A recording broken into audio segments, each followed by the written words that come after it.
In today's podcast, we're going to discuss about how the fear of being ordinary is ruining your life. You weren't born with this fear.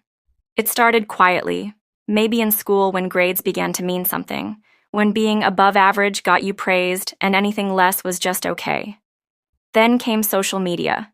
Now you're not just comparing yourself to classmates or coworkers. You're comparing yourself to strangers, influencers, 23-year-olds with 7-figure incomes, people who made it by 19. And now you're in your 20s, maybe late teens, maybe even your 30s. You're working hard, surviving, but some part of you feels behind, like you should be doing something more. So you start rushing to make your life look impressive, rushing to build something big, because small feels like failure now. But here's what nobody talks about. Most of the people doing big things online are also burned out, lonely, or anxious. You're not the only one feeling like you're falling behind. You're just seeing the filtered version of everyone else. This fear doesn't scream, it whispers. It shows up when you say yes to things you don't care about, just because they sound impressive. It shows up when you quit hobbies you enjoy, because they're not monetizable or productive enough. It shows up when you constantly think you're wasting time, even when you're just trying to rest. You scroll past someone buying a house at 25, and suddenly your rented apartment feels like failure. You see someone launch a startup, go viral, write a book, and you ask yourself, am I even doing anything that matters? The fear of being ordinary makes you perform. It turns life into a stage. You start living for the story, not the substance. You start building a resume of moments, instead of memories you actually care about. Let's talk about what happens when this pressure builds up quietly, day after day. You wake up and already feel behind. Not because you've done something wrong, but because you've convinced yourself that you're running out of time. Even rest starts to feel like guilt. Productivity becomes your way of coping with anxiety.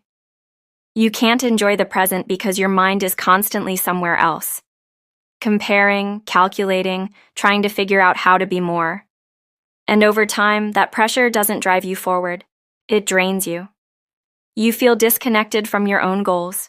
You're still working, still showing up, but deep down, you don't even know why anymore. Nothing feels satisfying. You try 100 different things, but none of it hits like it used to. Joy feels distant. Passion feels forced.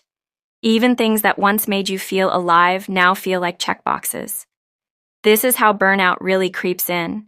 Not always because you're doing too much, but because the reason you're doing it doesn't come from within. It comes from fear. Fear of being invisible. Fear of being forgettable. Fear that your life won't matter if it's not impressive enough. And that's not a life. That's survival dressed up as ambition. Now here's where it gets dangerous. When you're constantly chasing a version of yourself that's defined by success, by what other people think of you, you start to lose sight of who you really are. The person behind the hustle, the social media, and the constant grind. It fades away. You don't even realize when it starts happening. At first, you were just trying to be your best self, but somewhere along the way, being best turned into being more accomplished, more seen, more liked. And then, the things that used to matter to you, the things that made you feel like you, slowly start to disappear. You stop doing the things that brought you peace because they feel too small now. Watching a movie just for the escape, reading a book that isn't about self-improvement, spending time with family without checking your phone every few minutes. What's worse, you begin to judge those parts of yourself. You start thinking, I should be doing something that matters more. I shouldn't waste time on things that don't bring me closer to where I want to be. But here's the kicker.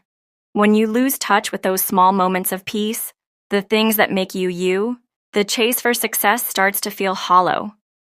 You can get everything you thought you wanted and still feel like you're not really living.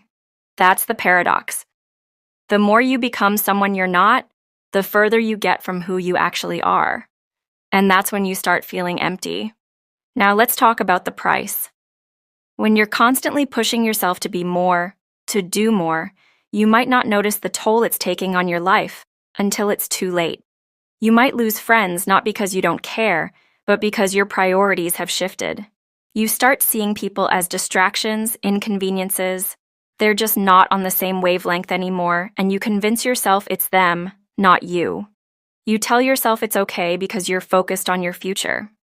But deep down, you know there's a quiet emptiness where those connections used to be. And then there's your mental and physical health. You don't realize it at first, but it starts showing up in small ways: sleepless nights, that constant sense of anxiety bubbling underneath everything, the weight on your shoulders that never quite lifts. You think you can power through it. You push yourself because success is right around the corner, right? But eventually you hit a wall. Your body can't keep up with your mind anymore. You're drained. Everything feels like too much. And here's the real kicker. Even after all this, you still don't feel fulfilled. Success isn't enough to fill the hole. It was never going to be, because the real cost is your peace of mind. It's the quiet moments you can't get back, the time you spent running towards something that never truly mattered to you. And now, in this chase, you realize the one thing you've been losing all along is yourself. The fear of being ordinary, of not being exceptional, not being seen, not being remembered, can quietly hijack your entire life. And you won't even notice it happening. It won't show up with sirens and red flags. It'll show up as burnout, as overthinking, as never feeling satisfied no matter how much you achieve. It'll show up in your relationships, where you can't open up because vulnerability feels like admitting you're not perfect. So, how do you fix this? First, stop treating life like a competition. Life isn't a leaderboard. No one's counting your accomplishments. You don't get a trophy for being the busiest or the most exhausted. The truth is, people don't remember your resume. They remember how you made them feel.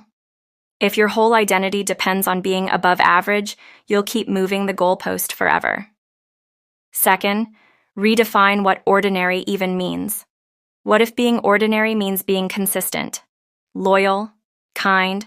What if it means being the friend who answers the phone at 2 a.m., or the person who helps others quietly without a post about it? These things don't get applause, but they matter deeply to people who count. Third, stop measuring your worth through output. Your value isn't in your productivity. It's in your presence, your ability to listen, to feel, to connect. You don't need to constantly earn your right to exist by being impressive. That mindset will leave you empty, even when you win. Fourth, embrace stillness. Sit with your thoughts. When you feel the panic of, "I'm not doing enough," don't rush to fix it. Ask, what am I running from? Most people don't fear being average. They fear being unseen. And sometimes, the solution isn't to work harder, but to let yourself be enough as you are. Fifth, build a life that aligns with your values, not your ego. Ask yourself, what actually fulfills me? Not what impresses others, not what earns likes, not what shuts your inner critic up for a moment. But what brings peace? What makes you feel grounded? Choose that, even if no one claps for it. Finally, and this is the hard part, you have to allow yourself to be okay with not being exceptional. Because the minute you accept that you don't have to stand out to matter, you free yourself. You stop performing and start living. You start building a life that feels good, not just one that looks good. You don't need to be extraordinary to live a life that matters. You just need to live it without losing yourself. Not every day has to look impressive. Some days just need to feel real. The pressure to be exceptional is loud. But peace, that's quiet. You're not here to prove your worth.